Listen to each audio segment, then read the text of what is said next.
Hi, everyone. My name is Nathan Aswell, and this is Small Steps, Big Life, where I get to speak to some fantastic people living big lives and get them to talk about the small steps they've taken to get there.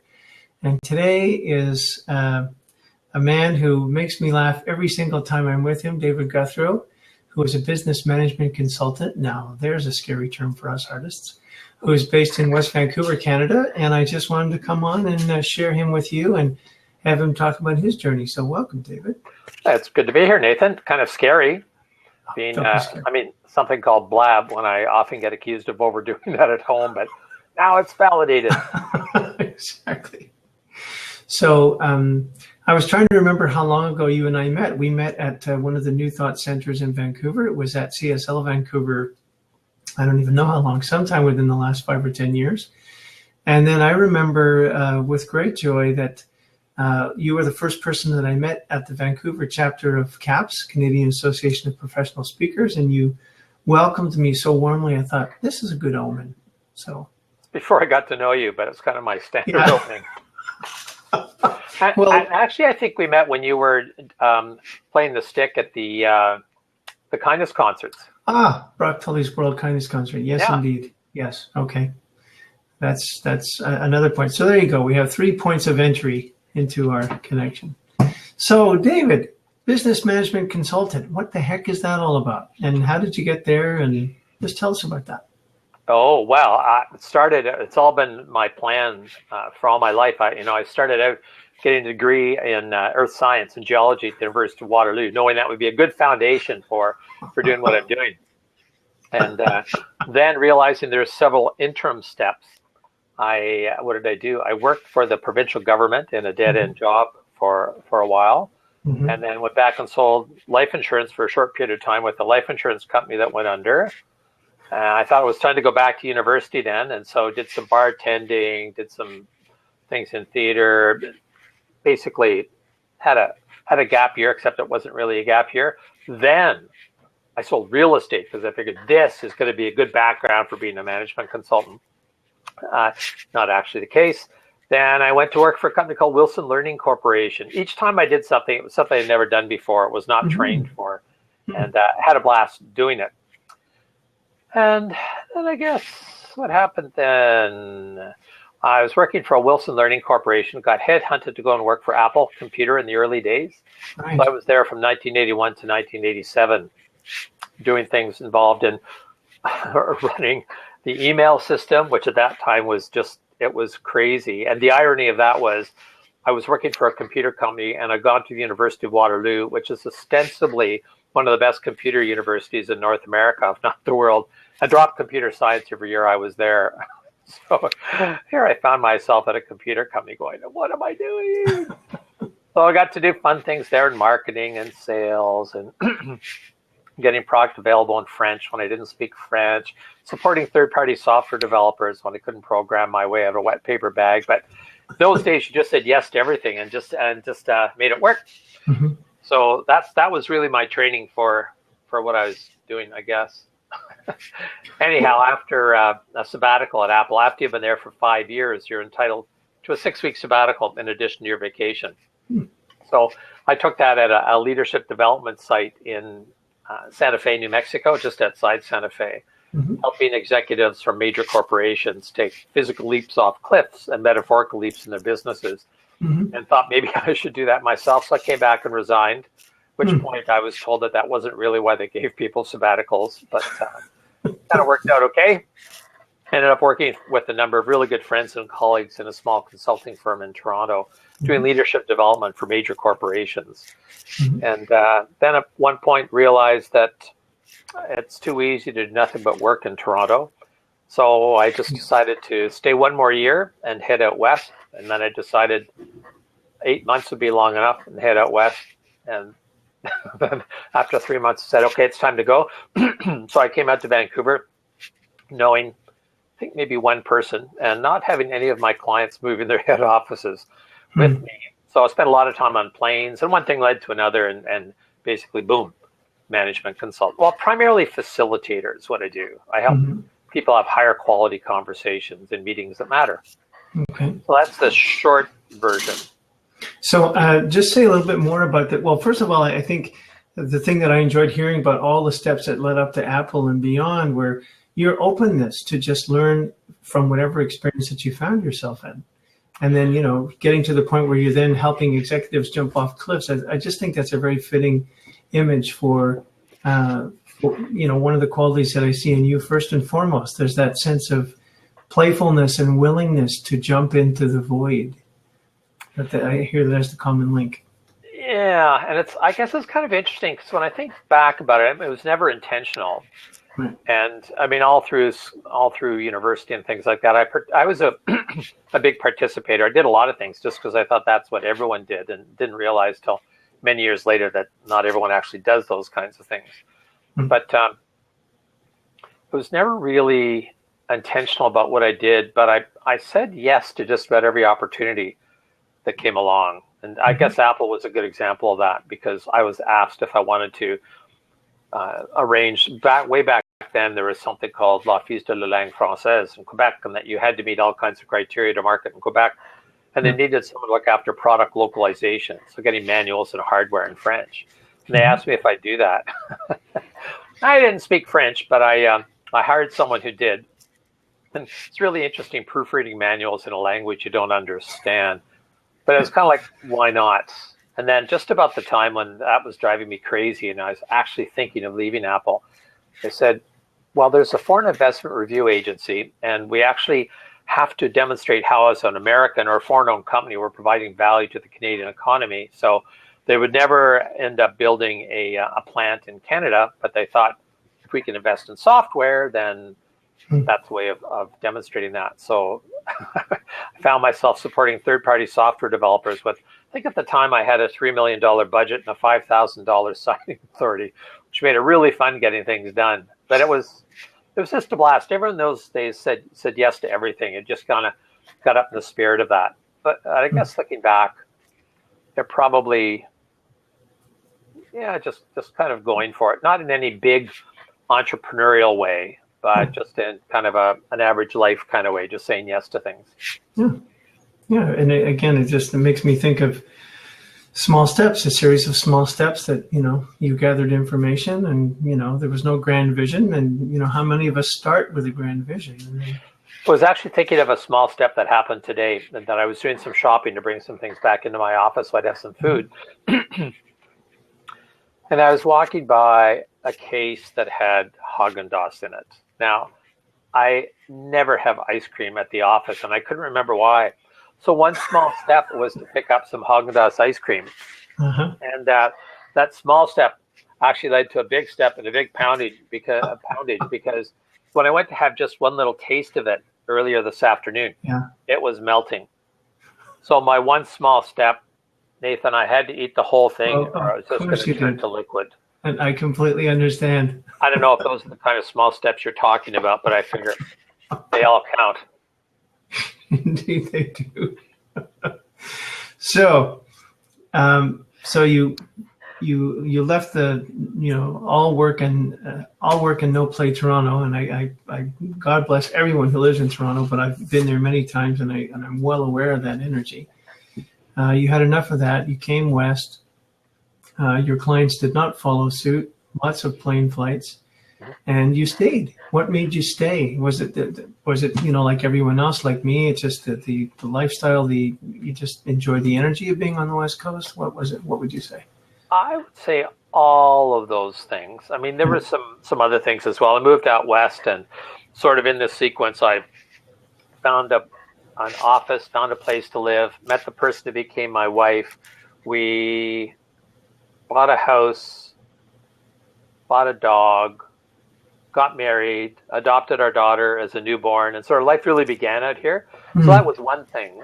I think another factor was that it would, although I could make way more money back in Toronto, way more easily, and have stayed with some of my colleagues, to go back even now would feel like a sense of failure. And that I'm not driven by money and material success. I'd like to have enough that I can, maybe contemplate retiring by the time I'm 90. But I'm not driven to make money, which is a bit of a problem, but it also makes it easier to stay here. Because with the cost of living, you have very little, quite frankly. Yeah. Yeah. Money, that is. Yeah. Yeah. So, so who has helped you on your path? Who are people that, I mean, I'm hearing in a sense that I see you very much as a self-starter, and that's what I'm hearing in all these stories. I'm not hearing that there were a lot of people that kind of suggested you do this, suggested you do that. So, is that true, or are there people? Yeah, in fact, it's probably be more the opposite. I know that on all the jobs that I had, my father was with one company for 37 years, and when I was selling real estate and life insurance, you could just almost hear his eyes rolling, like, why don't you get a real job? Right. And when I finally landed at Apple and got a regular paycheck and things like that, then it was kind of okay. And then I moved out west, and it's like, what's wrong with you? So I think it was more people that I shouldn't say that necessarily is the case, but okay. So when I went up my own business, I was part of a group in a business group in Toronto, and the person who was heading it up, who I had a lot of respect for, said that she didn't think that I really had what it took to go out on my own, be an entrepreneur. She said it from a very caring place, and so in my very mature, not way, it was kind of like, well, I'll show you, I'll show the world, I'll do it anyhow. So certainly having some stock options from Apple didn't hurt, but I had no business plan. I mean, everything that I know now is important to do. I didn't have a clue, and just sort of, dove in. And, partially I can attribute that to luck, but there's probably some skill in there, but it's easier to attribute it to luck. So in terms of support, I had some mentors in my life from a business standpoint. One fellow in Bloomington, Indiana, Civil Asylum Theol Garajan, who I met in 1980. We've stayed good friends for years. I mean, the guy is amazing. And sometimes I wonder what he gets out of the relationship, but I've been very fortunate to have him support me. And another fellow in the training business who unfortunately passed away a number of years ago, but Bill Payne at Wilson Learning, was a really good role model for how you can do good work and have a good time. And another fellow I recently reconnected with in Florida, a fellow named Newton Long. I was always concerned about doing things right. You've got a manual, follow the manual when you're doing training.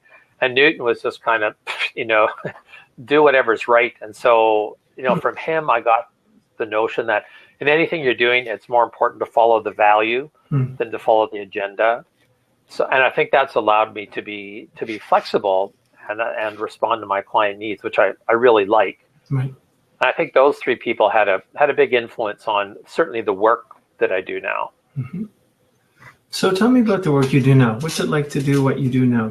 Take us through. And I realize that no two experiences are the same. And that's a tough question to answer, but do your best. It's a blast. Well, first of all, my expertise is process expertise as opposed to content expertise. So I position myself as a facilitator that helps draw out the information from the group, rather than a consultant who's giving someone advice and telling them what to do with their company. And there's two reasons for that. One is that it keeps my liability insurance low, because I'm not actually giving advice that if someone were to take it, will put their company under.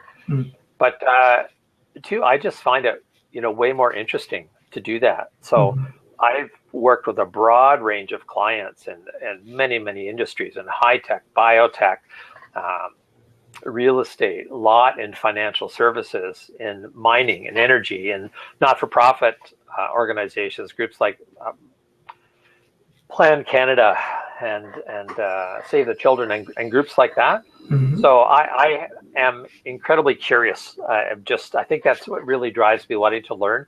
So the opportunity to work in a broad range of environments has been great. And in countries like Canada, of course, the United States, in the UK, in Suriname and Peru and Indonesia, just little bits and pieces of that, New Zealand.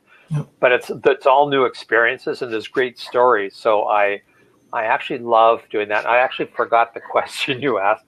Maybe you could ask it again and I'll come up with a better answer. The question was just give us a taste of what your life is like. Oh, right. Oh, that question. So vast majority of what I do is design and facilitate meetings. Many times they're board planning sessions. I'm doing a lot of that. So I'll give you a couple of examples of that. Lots in the credit union system, board planning sessions.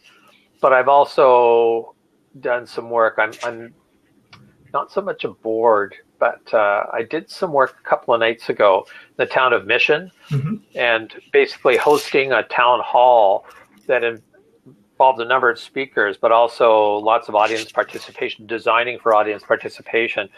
And the focus of the meeting was to help Mission become more welcoming to refugees when they come in. So that was, really, really feel good work. Tomorrow, I'm doing a focus group with something called the Middle Years Planning Table. So these are all different groups on the North Shore that are involved in providing programming or support for kids ages 6 to 12. So how can they work more collaboratively to provide the support that kids need? So I enjoy doing things like that. But the facilitation can also be working with a group of 600 people. Now, how do you keep 600 people engaged for half a day, providing good input?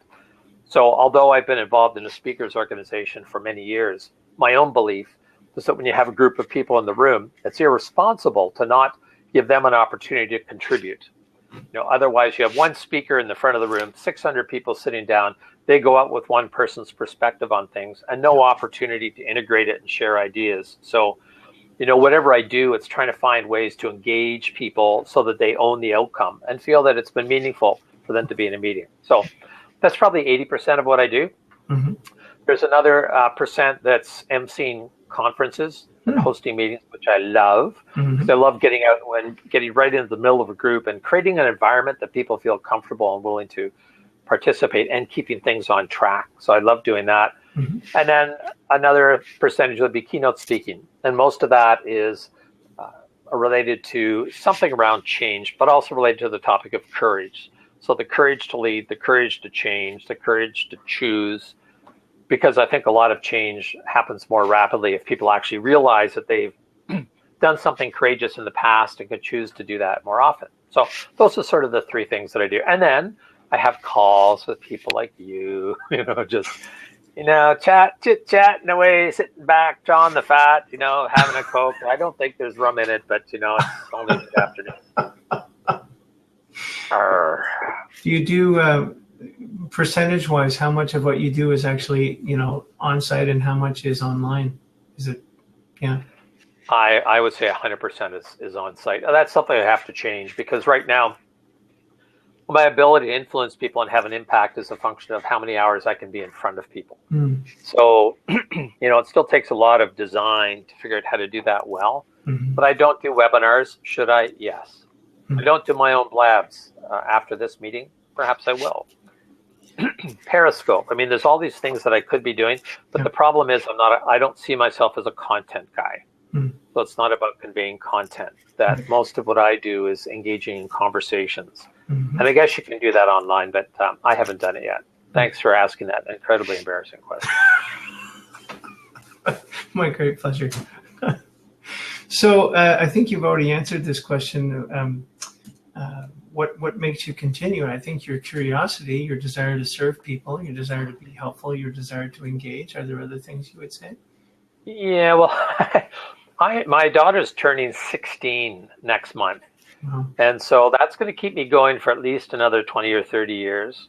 I love what I do. If I was independently wealthy, I'd still probably do 80% of what I do. And in fact, one of the things that I was thinking about the other day is that maybe I should look into creating a foundation or maybe a GoFundMe site or something so that people can give me lots of money so that I can say yes to every not-for-profit organization that asks me to work with them. Because there is a reality of having a family and wanting them to be safe and secure and be able to grow it in their own way. And I probably do more than a higher percentage than I should if I was a really good entrepreneur and business person. But I love doing things that make a difference. So I love working with not-for-profit groups. I love working with people that come to a session because they want to learn, they want to grow and challenge themselves. And it's, So I was at a workshop many, many years ago with the fellow by the name of Tom Crum. And he's an Aikidooist, really, really cool guy. And he said, write down how old you think you're going to be when you die. So without hesitation, I wrote down 115. I don't know why. I don't know where that came from. So I figured that's the upper end potential. So if I can keep doing what I'm doing and what I'm doing and loving doing it, I'll just keep doing it as long as I can talk. I love helping other speakers, providing them with ideas and the confidence to go and do things. You know what I'd like to. So what would be super cool is if I could be living in a log cabin that's sort of in a mountain, on a mountain side with a stream running by, beautiful trees, a little bit of snow in the distance, and people could, Skype or call or talk about just to bounce ideas around.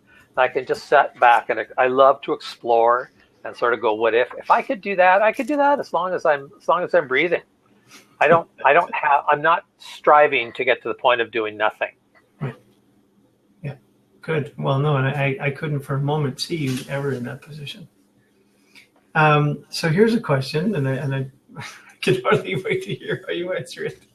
Well, just realizing that that we get some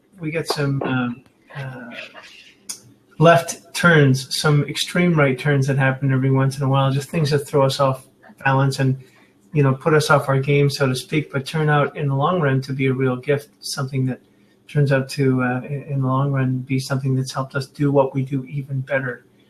Yep. When I say that, is there anything that comes to mind in your experience? Yeah, there's 73 things. Let me just pick a quick choice. Well, no, one comes to mind in particular. I remember my wife and daughter. My wife is Alf. My daughter's Anna. We now have 1.2 dogs. We'll talk about that later. But we were about to head up to Silver Star to go skiing, and I was bending down to tie my boots, and I couldn't use my right hand. I couldn't pull. There was no strength in it. It was really, really weird. It was kind of freaky, actually. And on the way to Silver Star, stopped in to see my friend Hugh Culver, who and his wife is a physiotherapist. We were just going in for a little visit, and she was saying, "Oh, you better get that looked at," because it was my whole arm was numb, no pain, just couldn't feel anything. Wow. And so we went to Silver Star. It was really funny shaving like this because I had to hold my arm. I'm kind of go like that because I couldn't hold on to the razor. Like it was pretty freaky. Wow. And I mean, it's interesting where your mind goes to. So I remember thinking, I'll never be able to throw a baseball with my daughter again. That's the first thing that came to mind. I won't be able to do those things. It wasn't, I won't be able to work. It wasn't, am I going to hold a flip chart marker? Anything like that. That did eventually come up. But that didn't last very long. So I don't do victim really well. So I called up some friends who are occupational therapists. I called up a pal of mine, Terry Brock in Florida, who was asking about technology and different things that you could use. So I was getting track pads and all kinds of assist devices so I could keep working. So it's, it's going to be permanent. I'm not just going to sit around and whine about it. Yeah. So it was, I felt, I guess, looking back, sort of the strength that whatever happens, I can still do something. Some people, something happens to them and they spend an incredible amount of time, whining and complaining and poor me. And I didn't want to be that way. So that was kind of a left turn for me. It's like, what if it's going to be like this for the rest of my life? And fortunately, things eventually reversed itself. A physiotherapist pal of mine in Toronto said, "Can we do a case study on you? We've never actually seen something like that happen." So, who knows why it reversed itself, but I can grab a spoon to eat an entire container of Haagen-Dazs with zero problem. Like it's totally better. But for quite a while, it was tough because I couldn't shave. It was hard to brush my teeth. I had to start doing things with my left hand. But it's okay, on with it. Now, I don't know if it's something more major, like if I had a heart attack or cancer or something like that, that would be totally different in nature. I would hope that there would be sort of a similar spirit in approaching it. I couldn't say for sure, quite frankly. Don't feel we got to test that out, okay? Wow. Wonderful. So the thing that really stands out for me is you maintaining your attitude of, this is something and I'm just going to roll with this and I'm not going to let it stop me. But, something else just occurred to me. I know that Lauren wants to get in, but don't let her. Okay. No, I'd be happy to have Lauren. She's fabulous. I kind of look at, I think one of the best skills to have is improv. And I tend to orient myself. I think I'm pretty good at finding something legitimately good in anything that someone says or does. You know, not to be Pollyannish about it, like it's not great, but I can always find something. And I think that's something we can program ourselves to do. I know there's some people that go around like they have these little crap detectors on. They're always looking for things that are wrong with other things and other people. It's like, oh, that's a lovely sweater, Nathan. Too bad you couldn't find a shirt to go with it, or things like that. Almost like you better get a better seat in heaven the more things that you find wrong with other people. And I've never found any evidence that supports the notion that you'll be more successful by being better at finding things that are wrong. You know, or people that say, let me just play devil's advocate like it's temporary. So, you know, I think I have a reasonable sense of humor. I can find something amusing in most things and see things differently, look at things from different angles. And I think that's really helped me a lot. So I'm not locked into one worldview that's unshaking and unshakable. Beautiful. Well, thanks, David. And that's why everybody that I know, including me, just has such great love and appreciation for you, because that just shines through in everything you do. So thanks for that. Thanks. What's coming up? What kinds of things what kind of adventures do you have on your plate in the next period of time? You tell me. One thing, my daughter is musical director of a play at they're doing the Breakfast Club at her school, and she's musical director, and she doesn't talk a lot about what she does, but I'm so proud of her, so I'm quite looking forward to seeing that. So that's one thing. I think we've got a new dog. I'm looking forward to that. I was doing some work I love working with young people. That's another thing. You know, they don't have all that cynicism built in. They're looking for something to do, and they have tremendous energy. I was doing some work with the directors of the Capilano Students Union at Capilano University, just, I guess, about a month or so ago. And I got a text with a picture on it. It was a picture of a dog. So I responded back, so is this a dog or is this our dog? The response came back, hey, this is our dog. And it was a miniature dachshund that my daughter had found coming into the SPCA. So she and my wife were down there first thing Sunday morning, almost before it opened, to see this dog. And it kind of looked like a loaf of black bread on legs. Like, it was a real chubby little thing. It had been turned into the SPCA. They're supposed to weigh between 7 and 9 pounds. This one weighed in at over 14. Wow. Like it was, I remember there was a commercial with chocolate going under a bridge with open wide for Chunky. And just, there comes the dog. But anyhow, she's a delight. She's just hilarious. 4 years old, not house trained. That part's not quite so delightful, but figuring out is. So looking forward to that and our other dog, going for walks, having great chats with my wife about all kinds of things, watching 2 different programs on Netflix simultaneously, just bonding like that. Work-wise, I'm going to be working with this middle years group tomorrow, which I'm looking forward to. Some board planning sessions coming up with, look, Faith Wood just joined. It's the first day on Blab. Sorry, I'm not supposed to be commenting on that. Sure you are. Am I? Okay. Sure. Nice comment. Yeah. What did Lauren say? Lauren said agree wholeheartedly. So let's read Lauren's, because people who are watching the replay of this will not see what's being written. Oh. So yes, let's read that. Would you like to read what Lauren wrote? I would. Lauren Pibworth, who is a fabulous contributor to our CAPS Association, said, now can I go back to it? She says she doesn't need in. She's listening quietly, all good. Yeah, but she'd be great to have in because Lauren's fabulous. Yep. But she agrees that doing a program on learning to love and appreciate yourself as an I am, and it really is all in the attitude. When you let negativity and you damage yourself. Yeah, and by the way, everyone that's in your orbit. Yeah.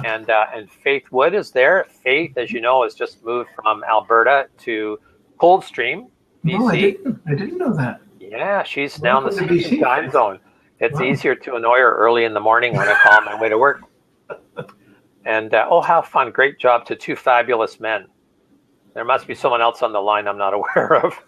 Not sure which one she's talking about. But, sorry, where were we? Oh, what else is coming up? Yeah. I really have enjoyed working in the credit union system. And I have an opportunity to MC a conference, probably 400 or 500 people coming up. It's going to be in Toronto, and then immediately going to Saskatoon where there's another conference, and there myself and a good friend and partner, Alistair Smith, are going to be facilitating an issues forum with 600 people. I love the design challenge of trying to figure out how you keep 600 people not just engaged, but contributing and feeling good about the participation. So those kinds of things are coming up. And then I need to find some new business models. I want to try something like this. Blab is working really well. I tried one earlier today just to test it out for myself. Nobody came on, so that was pretty depressing. But I figure there's hope.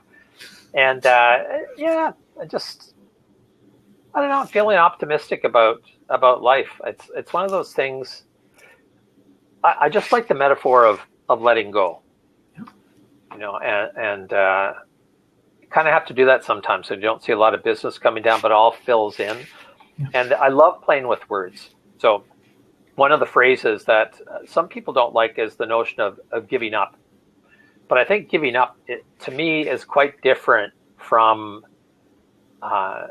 just bailing out. I see that quite different. To me, giving up is stop trying to control things, right? And giving up, you know, to whatever up might happen to be. It's like, okay, let's see where this pony's going, sort of thing, which is kind of like life is improv. So that I find quite exciting and quite inspiring. It doesn't lead to a good retirement plan, but it sure leads to a good life.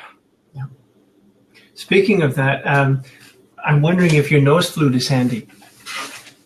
Possibly. I'm never far from several hundred of them. So while you're looking around for one, I'm going to put out the invitation to Faith or to Lauren. If either one of you would like to come in and just say something to David or join in the conversation, I would welcome you. And, one thing that Faith just said, like it's so nice to connect when you have visuals. So sometimes Faith and I will get in front of Skype with a glass of wine.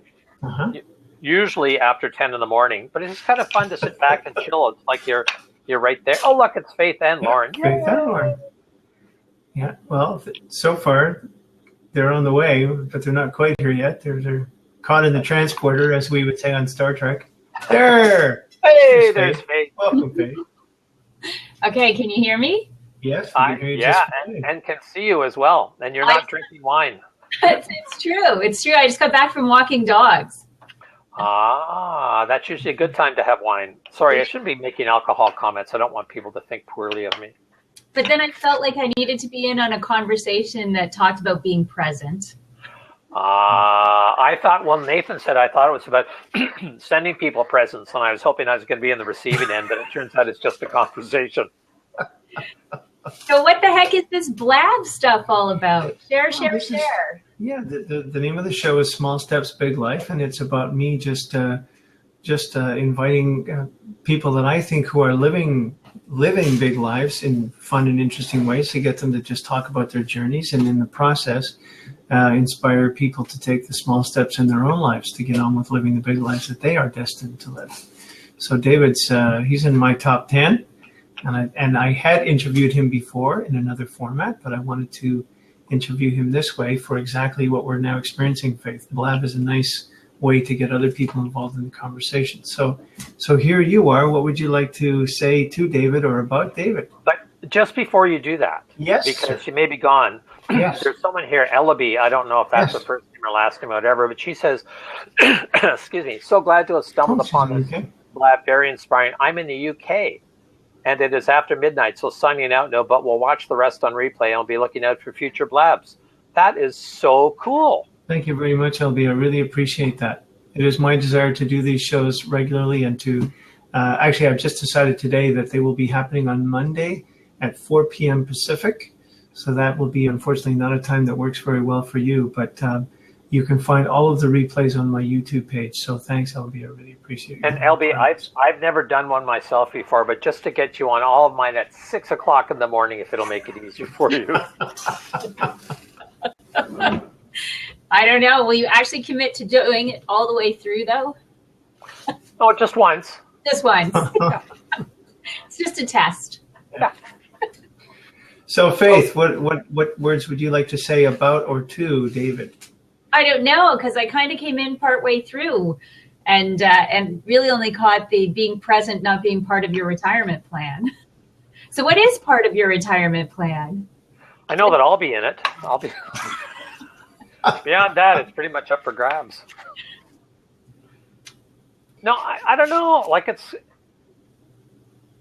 I look at people like Jeannie Robertson, at NSA, she just got started like when she was, 65 or something like that, taking off on things. I don't know how old she was, but she's awesome and fabulous. And you can keep going on. You've got other folks like, well, I shouldn't mention any names, but some who are older and they're still going strong.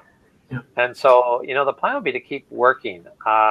In Vancouver, I think if you sell your garage, you can buy a mansion in Coldstream. Potentially. And retire there. So, and our garage is filled with things. You could actually live in it. So that might work out well. I don't have a plan. I should. I know all the things I advise other people to do. It's like, shoemaker's children kind of thing. So. For the benefit of those watching who don't know, Faith and David are both a part of the Canadian Association of Professional Speakers, as am I. And they are referring also to the sister organization in the States, which is the NSA, the National Speakers Association. And Faith has just moved from Alberta to BC to, what's the name of the Coldstream. Coldstream? Yeah, it's just outside of Vernon. Beautiful. Yeah, on the way to Kelowna, in the beautiful wine country district. Beautiful. That's wine without the H, just to be clear. It's true. And it's also very difficult on my retirement plan. I see. Because it's difficult to get oneself motivated to actually work when it's such a beautiful country. Right. This indeed is true. Although I was listening to Brendan Burchard today on his free marketing training that he's doing live streaming for the next 4 days, today included. And he was talking about, really we need to stop thinking about things being so big or technology being so scary. And if we just did one thing, like this blab, if you did one thing and you did it consistently and you really stayed true to what your message is, then you can make a brilliant life and a brilliant career helping and serving a whole lot of fabulous people along the way and feeling absolutely amazing about it. Yeah. Well, that's what I love about it is in my instance, I'm traveling more and more. And so the gift of this is I'm able to do it wherever I am. So, and I've done the show in many different locations. So, So this doesn't really link to anything that anyone is saying, so I won't even try to do a segue. But I was listening to CBC the other day, and there was a fellow who I believe works, amongst other places, at Harvard. And he had been doing a particular study on happiness. And so one of the things he did is he divided his group into two. I'm not sure how big the group was, but on the morning commute, he had half the people just sit there and not talk to anyone. Like, it's pretty easy to do because everyone else is going to let you do that. And the other half, he insisted that they talk to the strangers beside them. And of course, that group is very anxious about it. They're going to think I'm a stalker. They're going to whatever. And at the end of that day, the ones who'd actually spoken to people that they didn't know had a much higher sense of happiness, but using whatever scale, than those who just sat there. And, we kind of go, it's so easy to go through life isolated and fearful of how people might judge us for doing things. And there's so many opportunities out there for, to connect with another human being, to have a relationship, to learn something new, to get a story. And they go by the wayside because it's not normally the thing you do. Like, it drives my daughter nuts when I talk to people. She says, "Did you know that person?" "No." "Well, what were you talking to them?" Because I like doing that. And it's a different strokes for different folks sort of thing. But I think when we do that, when we reach out, first of all, it's more fun. And secondly, I think it makes the world a safer place. Because I think things happen to you when you isolate yourself and you're not aware of what's going on around you. So I don't do it for safety reasons. I do it just because it's fun. But again, whatever happens, back to sort of the spirit of living a life of improv. Where whatever happens, you just accept it and you work with it. Don't try to bring things to closure, but keep it going. Yeah. Amen. So where's your nose flute, buddy? Do you have one handy? Excellent. I had it around my neck, but I was tangling it up with my microphone. So please tell people about it before you demonstrate it. The nose flute. musical instruments played by blowing through the nose. Actually, this is a good example of you never know where things are going to go. So a friend of mine brought back a nose flute to me one time from Nanaimo quite a few years ago, and said, "Here, try this." And so I played it and thought it was kind of fun. I actually kind of liked it, and I thought, how else can I use this?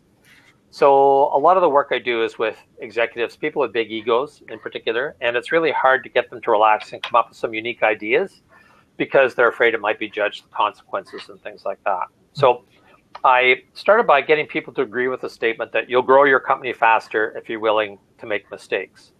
Everyone goes, yeah, of course, everyone knows that. So I said, okay, excuse me, let's modify that slightly to you'll grow your company faster if you're willing to blow it. Now, if you happen to work for a gas utility, that's not a good word to be using. And then people say, yes, yes, yes. So then I'd show them the nose flute as a metaphor for this. And because you only get better at the nose flute if you're willing to blow it. And there's a couple of criteria. You have to be able to blow out through your nose. You have to let go of it. You need to look good and a few other things like that. But it was interesting to see people's response. So some would say things like, I'll try it when I get home. Right. Or I'll give it to my kids. My kids will love it. Like, okay. So let's say that this is a metaphor for an idea that might possibly grow your company. How effective is that idea going to be when you voice it at home? How effective is that going to be if you give it to your kids? Because a lot of the resistance to doing something that you're not good at, especially in an environment where there might be some judgment, it's exactly the resistance to coming up with the ideas that you need to move things ahead. So I started using it as a business metaphor and literally used thousands of these things. Then in terms of you never know where it's going to go, I was sitting in a restaurant in Canmore, close to where our friend Faith used to live. I'm sorry if that's bringing back sadness, Faith. But the friend I was having dinner with said, do you still play that stupid nose flute thing? Of course, I said, yes, as a matter of fact, I do play that stupid nose flute thing. And I pulled it out and started playing it. It was in the Coyote Cafe in Canmore. And there was a group beside us that was, they were their insurance company or something. This other guy started playing by slapping his cheeks, playing tones that way. So the next thing, the two of us are jamming away in the Coyote Cafe. Well, my friend ended up calling the producer of Basic Black. Arthur Black used to have a show on CBC, Basic Black, really weird stuff, fabulous guy. He said, you got to get this guy on. And I had actually had a colleague working with me who had to, excuse me, do a website for a program she was in. So I said, okay, let's make up an organization, the Vancouver Nose Flute Ensemble. Doesn't exist. So she did a website, a few demo videos and things like that. So when, as the founder of the non-existent Vancouver Nose Flute Ensemble, I was invited down on the Basic Black show and was talking to him about nose flutes and things like this. And so what they decided to do is to send 5 sets of nose flutes across the country where people could, they'd have to write in and say why they should get the nose flutes. And so then they taped them. This was a while ago where they actually had tape. They'd tape it, send it into the show, and they'd play it. So after this happened a couple of times, I was invited down to the show for the final judging of the best nose flutists. And the group that won was a group from Victoria. And the reason was the name of their group was the Society for Nasal Olfactory Theatre. The acronym, SNOT. So they won it. Anyhow, other things started to happen. I got a call one time from a guy in Australia who said, I'd like to get some nose flutes. I said, how on earth did you hear about me and nose flutes? Well, he was a geologist prospecting in the jungles of Guyana. And the only entertainment they could get was CBC Radio International, and they were playing the reruns of the Nose Flute series. So I sent him some nose flutes. 9/11 came along, and which is, of course, a horrible time. And so I decided not to isolate myself, but that for about a period of 3 weeks, I decided I was going to make contact with at least 3 people every day, introducing them to the nose flute, right? Just as a reason to have a conversation. I met some awesome people. I'd say, have you ever heard of the Vancouver Nose Flute Ensemble? Which is a fairly safe question. Or do you believe that you'll learn faster if you're willing to blow it? And so I gave away all kinds of nose flutes. And in fact, one time I realized I'm diverging, but that's okay, right? We're blabbing. I was on the sea bus going to the North Shore, or sorry, from the North Shore. I was going downtown because my car was in for repair.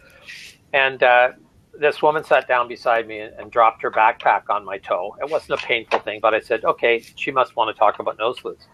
So I started asking her about the nose flutes, and it turned out that she had moved from Ontario to be back here with her brother, who was dying of cancer, and she wanted to be with him through this. So we're having like this unbelievably deep, heartfelt conversation on the sea bus. Like, it was amazing. And then I was aware that no one else on the sea bus was talking. I said, so do people not usually talk on the sea bus? She says, no, never in the morning, sometimes at night. But it was one of those things that, not knowing those weren't the rules, I ended up having a great conversation. So anyhow, lots of nose flute stories, but the best one, I got a call one time from a Swedish-sounding gentleman. Said, yes, we're with a marketing firm in Stockholm, and we're putting together a proposal to help a pharmaceutical company launch a new nasal spray. And we would like to work with the Vancouver Nose Flute Ensemble, because they Googled it, right? And I thought, yeah, this is a big joke. I'll say yes, knowing that there's no such thing as a Vancouver Nose Flute Ensemble. So I didn't think I'd hear from him again. 6 weeks later, yes, we we got the engagement. We'd like you to come over to Spain for an AGM for this pharmaceutical company from Stockholm and show them the nose flute. So anyhow, I went over to Spain and showed them the nose flute, and they loved it. It's kind of hard to tell sometimes with the Swedes because they're not very effusive. They just kind of go. But anyhow, they love the nose flute. So their product idea, or the launch idea, was to have something formed called the Swedish Nose Flute Orchestra, sponsored by, or brought into being, welcomed into the world of nose fluting by the Vancouver Nose Flute Ensemble, which doesn't exist. So anyhow, all of this went on. There's big talk about the launch. They got over-the-counter approval for the drug. And then in the summertime, my wife and daughter and I are on vacation in the Gulf Islands, and I just happened to check my phone, and it's just Swedish-sounding gentleman.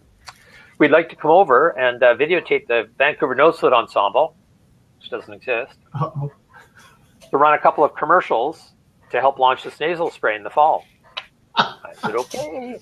So 6 people came over the day after we got back from vacation, and for 12 hours the next day, driving back and forth all over Vancouver, playing the nose flute. Introduced the Vancouver Nose Flute Ensemble, which at this point was basically me, doing things like with a remote mic on, coming into the office, playing hi ho, it's off to work I go on the nose flute, like I'd ever do that. It was crazy. Going, as you know, in Vancouver, rush hour traffic, 4 lanes going into one to get downtown. Yeah. So they, at the time, had a van in front, back doors open, cameraman like a tail gunner and a bomber, focusing on me, trying to get the car closer, get closer, get closer. This is rush hour traffic, downtown Vancouver, standard car, playing nose flute. Like, it was nuts. But anyhow, they ended up running 3 commercials on national TV in Sweden. So that these 3 commercials for 6 weeks. And I said, look, if there's anything else I can do, I'd be happy to help out. I said, we don't think we can afford you. I said, if I can involve my wife and daughter, we can find a way to make this work. So for the official launch, they said, come on over, help with the launch. And they sent me 1 business class ticket, 2 economy class tickets. Yes, my wife enjoyed the business class seat on the way over. My daughter was 7 at the time. We got to London, head tired, then head into Stockholm, like haven't slept a wink. My daughter didn't want to miss a good party, I guess. Come out in the middle of the Stockholm airport. 5 members of the Swedish Nose Flute Orchestra, bright yellow jackets, music stands in front of them playing "Oh Canada" on nose. It was hilarious. Like, you could never make this up. You could never plan this and say, okay, this guy gave me a nose flute, and then 7 years later, what I want to do is be on national TV. People were calling me, friends that I had in Sweden, I didn't know were in Sweden, saying, is that you? You'd be walking down the streets in Stockholm, and people would be going, is that the nose flute guy? He's been on TV for 6 weeks. At one point, there was in the train station in Stockholm, a studio cantilevered over the train station. There was 4 female hosts, like wonderful people. So I was being interviewed for TV, but it was also on Jumbotron. They invited members of the Swedish Nose Flute Orchestra, of which there are now 50,000 members. Invited them down to the train station. They're playing ABBA tunes on Nose Flute. It was bizarre.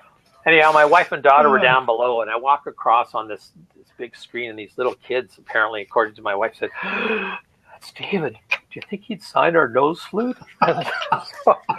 My wife says, "Yeah, I've got connections. I think I can help with that." So, like, I come down after the show, and these little kids are running out and signing the Nose Flutes. Like, it was nuts. There's over 100,000 members now.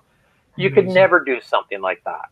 So, which is sort of consistent with the theme of say yes and see where it goes. And, if it doesn't work out as big as you want, it's a learning experience. And if it works out bigger than you thought, don't try to duplicate it again. Just enjoy it and appreciate it for what it was. Okay, David, let us have some. So this is the song that comes to mind. And I actually customized mine. I put a little, I don't know if you can see it here. I can hang it around my neck. This is my dress, Nose Flute, black, And it's got a little hole in it so I can do vibrato. So this is a song that comes to mind when I think of possibly retiring before I'm 85.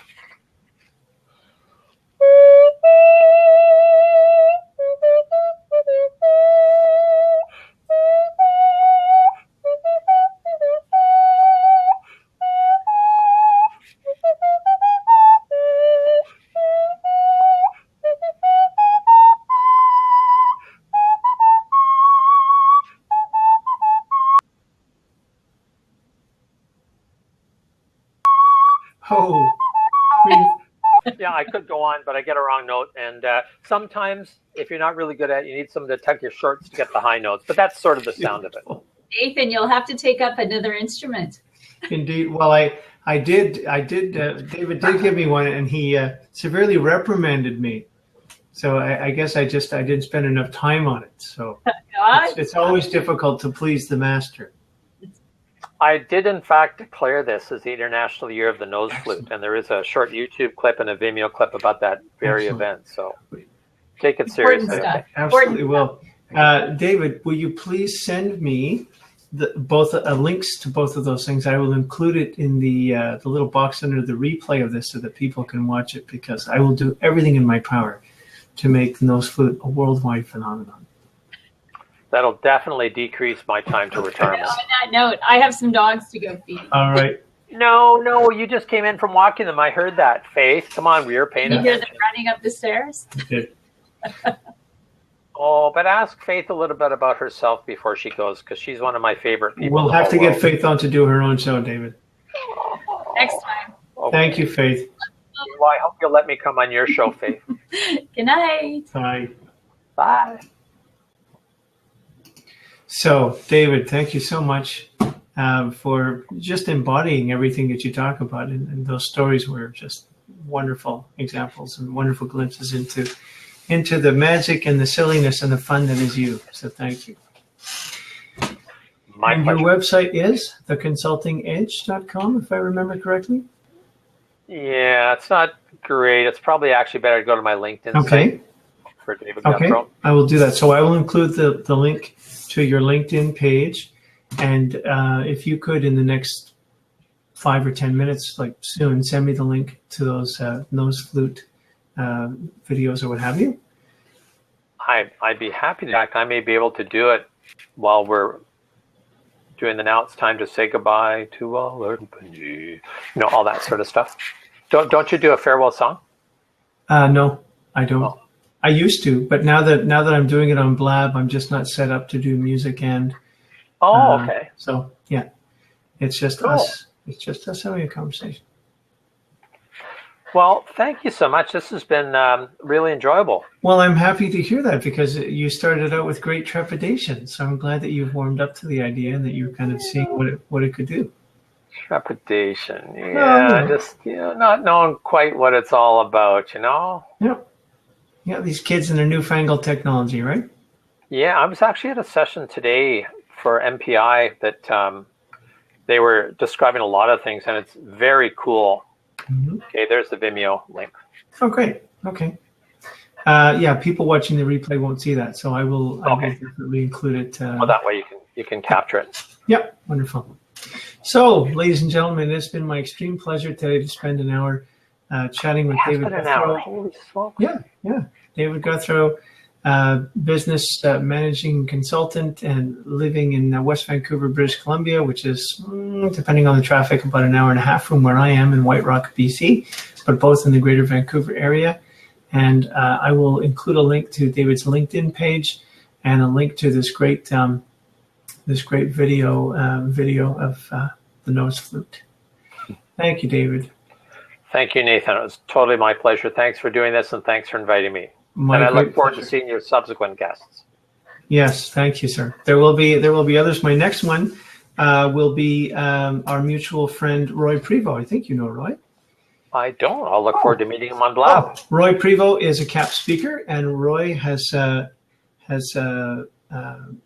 established himself as someone who is giving speeches on cruise ships. Oh. So David will be my guest. Not David. Roy will be my guest 2 days from now. And I will be putting a link to that on Facebook within the next hour as well. So, thank you. Have a good rest of the week. Thank you. You too. Thanks, Nathan. Bye-bye.